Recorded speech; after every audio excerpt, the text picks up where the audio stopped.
I'm gonna tell you a story, and it's true. I always have to tell people that because inevitably someone will come up to me and they'll be like, "Is that true?" And I'll be like, "Yeah." And they'll be like, "Was it?" I don't know how to respond to that. Like, I guess I could say it louder, you know, like, "Yeah." They'd be like, "It's probably true. Say it louder." And now the big comedian, Matt Pandapiglio. Hey, y'all ready to lip sync? I can't hear you. That's my lip sync joke. So here's what happened. My girlfriend Abby and I moved in together. She's great. And my sister Janet got engaged. You're next. Coming your way, baby. Batter up. And everyone started talking about marriage. How long have you and Abby been together? 8 years. I don't remember it being so long. That's ridiculous. And that night, Abby! I started walking in my sleep. There's a jackal in the room. Come back to bed. How long has this sleepwalking been going on? I don't think it's that serious. As things with my girlfriend got more tense, my sleepwalking got more dangerous. You did it, Matt. First place.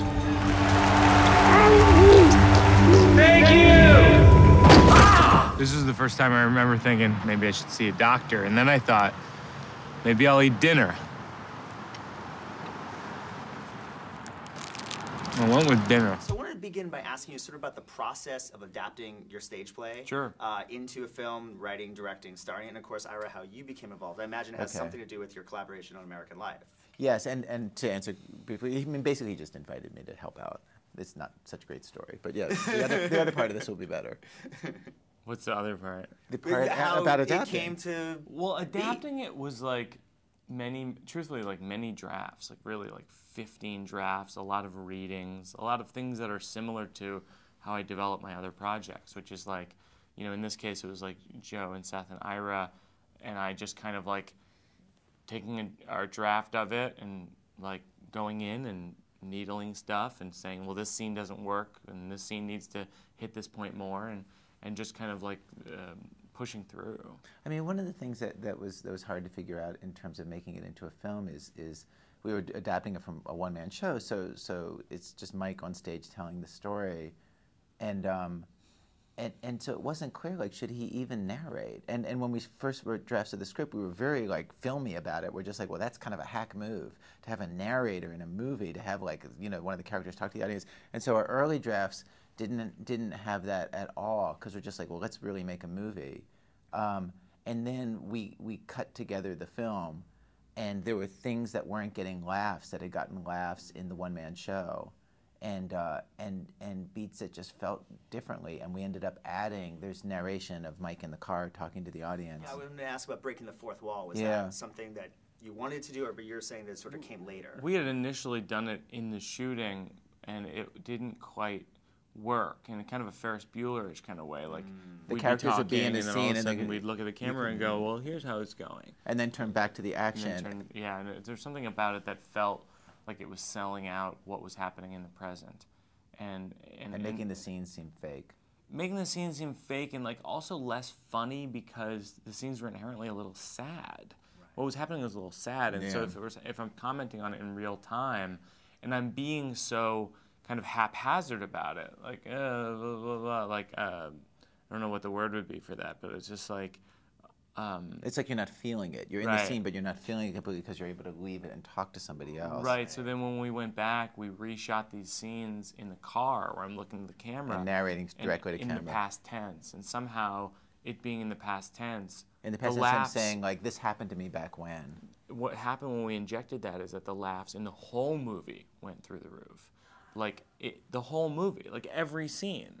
Things that got no laughs got laughs. Things that were completely disconnected from the narration. The audience could connect to your character better through that. And they were like, oh, he's okay. Yeah. It was really like that tragedy plus distance equals comedy kind of thing. Like you could see that like he's okay, he has distance on this, and he's telling us about this thing in the past. And then suddenly, like literally as soon as we put that in, when we would screen it for people, it was getting the laughs that it had gotten in the one-man show. Up until then, it was this weird limbo, since we had never made a movie, of just like, this used to get laughs, it's the same story, it's not getting laughs, what have we done wrong? It's very telling about comedy, actually. Yeah. That like you can take something that literally kills on stage and you tweak it a little bit, and it takes the laughs away. Yeah. I have to ask you about directing, first-time directing. Sure. You have an amazing cast here: Lauren Ambrose and Yeah, Carol Kane Carol is great too. Kane. Carol Kane and Yeah. James is in it. James and Redhorn, yeah. And was how, Clyde Sinak as and a Mark first-time Maron. director, what was it like, sort of working with them, and how were they kind of with working with you?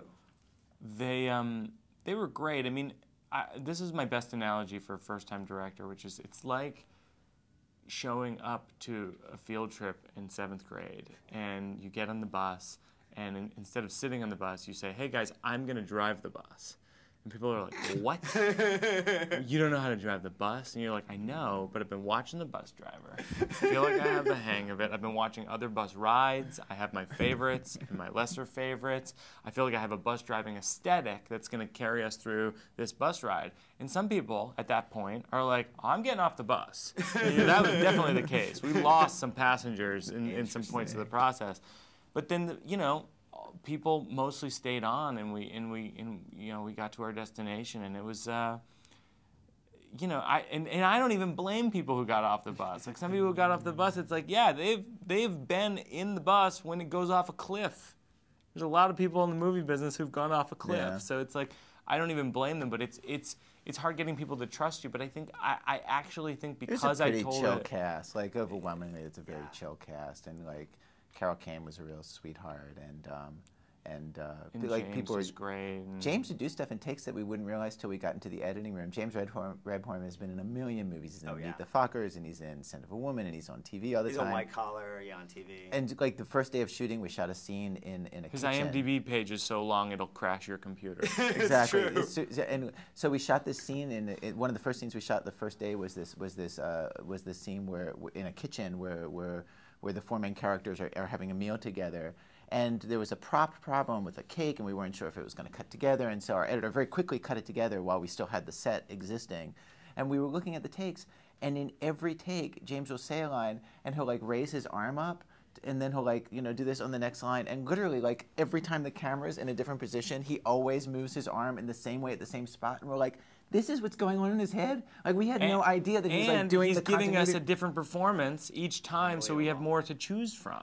Yeah, like, and it's so like, so the actors were so much more experienced than we were, that things that we didn't even realize were happening sometimes in the scene, we would only realize like when we got to cutting them. Well, I wanted to ask you about Loudon Wainwright playing the ukulele and Mitch Hedberg's comedy in the background, but I've run out of time, so. I'll tell you, I'll paraphrase. Loudon Wainwright was Jennifer Houston's idea. Yeah. He was a casting director, and And we couldn't believe he said yes. Yeah, we severely underutilized his talent. We look forward to somebody doing another movie where he can do way more. He's awesome. And then what was the other one? I'm a huge Mitch Hedberg, fan. which is just an homage to the late great Mitch Your Hedberg, friend. who was my friend. And if anyone doesn't know his comedy, which they should, After pick up seeing Sleepwalk with Me, pick up his album. He's an absolute genius.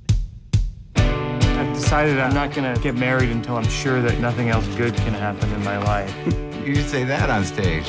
One day I asked my girlfriend, "What do you fear most?" And she said, "I fear you'll meet someone else and you'll leave me and I'll be all alone." And she said, "What do you fear most?" And I said, "Bears." Has your girlfriend heard the jokes? No. You should probably mention it. You say you're going to go see the doctor, you don't. You say you want to be a comedian, you're a bartender. I mean, pick a damn plan and stick with it. He's kidding, but he's not as funny as you. My parents have been together 40 years, which is, but it's too long. If you're ever in a relationship that's moving towards marriage and you're not ready, don't go to my sister Janet's wedding.